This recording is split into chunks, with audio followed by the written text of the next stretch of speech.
અગિયારસનો ઉપવાસ છે અને કંઈ મીઠું ખાવાનું મન છે, પણ શું બનાવવું તે પ્રશ્ન છે. તો આજે આપણે બનાવીશું સુપર ટેસ્ટી એવી મોરૈયાની ખીર. તો એના માટે આપણે સૌથી પહેલાં એક જાડા તળિયાવાળું વાસણ લઈશું અને તેમાં થોડું એવું પાણી આ રીતે ઉમેરી દઈશું અને તેમાં 1 લીટર આપણે ફૂલ ફેટ દૂધ ઉમેરી દઈશું. અને હવે ખીરને જાડી અને મલાઈદાર બનાવવા માટે અહીંયા મેં કાજુનો ભૂક્કો લીધેલો છે.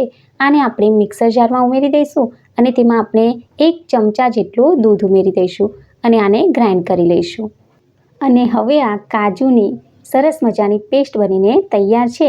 દૂધને આપણે સારું એવું ગરમ કરવા મૂકી દઈશું અને દૂધ ગરમ થાય ને ત્યાં સુધી આપણે અહીંયા એક વાસણમાં 2 ચમચી જેટલો મોરૈયો તેને એકદમ સારી રીતે 2 પાણીથી ધોઈ અને ચોખ્ખો કરી લઈશું.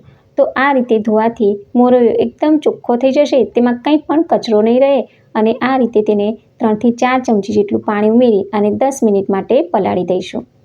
અને હવે આ દૂધ સારું એવું ગરમ છે ત્યારે એમાંથી 1 ચમચા જેટલું દૂધ આપણે એક નાના બાઉલમાં લઈ લઈશું અને તેમાં 3 થી 4 જેટલા કેસરના તાર ઉમેરી દઈશું. એટલે આ કેસરવાળું દૂધ થોડી જ વારમાં તૈયાર થઈ જશે. અને અહીંયા 10 જ મિનિટમાં દૂધ એકદમ સારું એવું ઉકળવા લાગ્યું. તો બસ આ રીતે દૂધ ઉકળે ને પછી તેમાં આપણે મોરૈયો ઉમેરી દઈશું. તો મોરૈયામાંથી જે એક્સ્ટ્રા પાણી હોય ને તે નિતારી અને પછી ઉમેરી દેવાનો. અને મોરૈયો ઉમેર્યા પછી આ રીતે થોડી વાર ચમચો ફેરવશો ને એટલે 6 થી 7 જ મિનિટમાં મોરૈયો એકદમ સારો એવો ચડી જશે. તો તમે જુઓ કે સરસ મજાનો આ મોરૈયો ચડી ગયો.